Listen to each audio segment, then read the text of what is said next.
चलिए class 12th के biology का एक और टॉपिक देखते हैं आज हम लोग बीजांड ओव्यूल।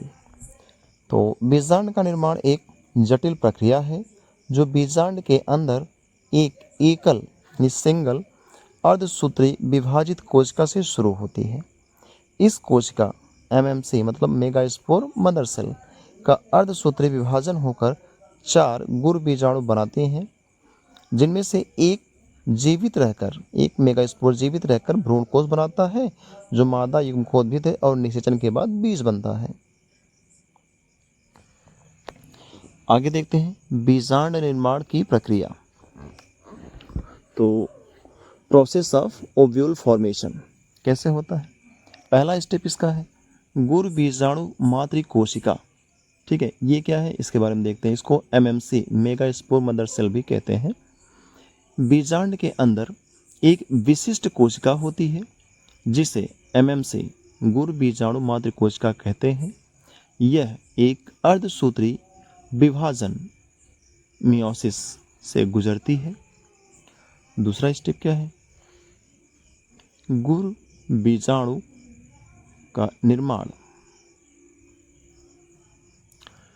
अर्धसूत्री विभाजन के परिणाम स्वरूप 4 गुर बीजाणु बनते हैं जो अंगुणित होते हैं। तीसरा स्टेप है एक जीवित कोशिका यानी एक जीवित गुर बीजाणु कैसे बच जाता है। तो देखिए, इनमें से केवल एक गुर बीजाणु जीवित रहता है और बाकी 3 नष्ट हो जाते हैं।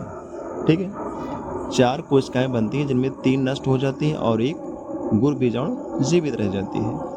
अगला है भ्रूण कोश का विकास।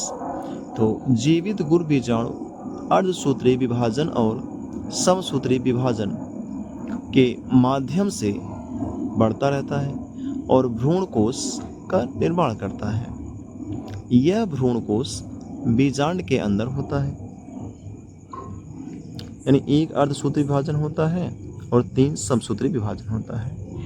अगला है अंडाशय का निर्माण।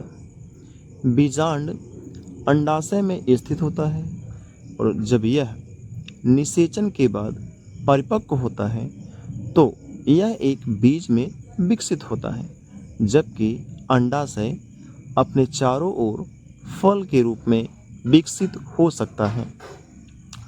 तो इसका मुख्य बिंदु क्या है, इस प्रक्रिया से बीजांड का निर्माण होता है। ठीक है, आइए डायग्राम देखते हैं जिसमें देखिए ये अभी इस गुर बीजाणु मातृ कोशिका में एक अर्धसूत्री विभाजन होगा जिससे 4 कोशिकाएं बनती हैं।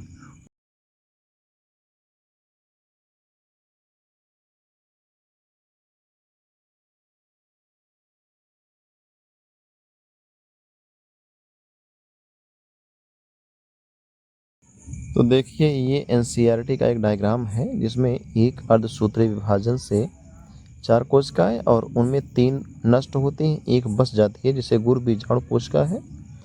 तो उसमें लगातार 3 समसूत्री विभाजन होता है जिसके कारण 8 कोशिकाएं बनती हैं। आगे व्यवस्थित होकर के परिपक्व होकर वो 7 कोश की 8 केंद्र की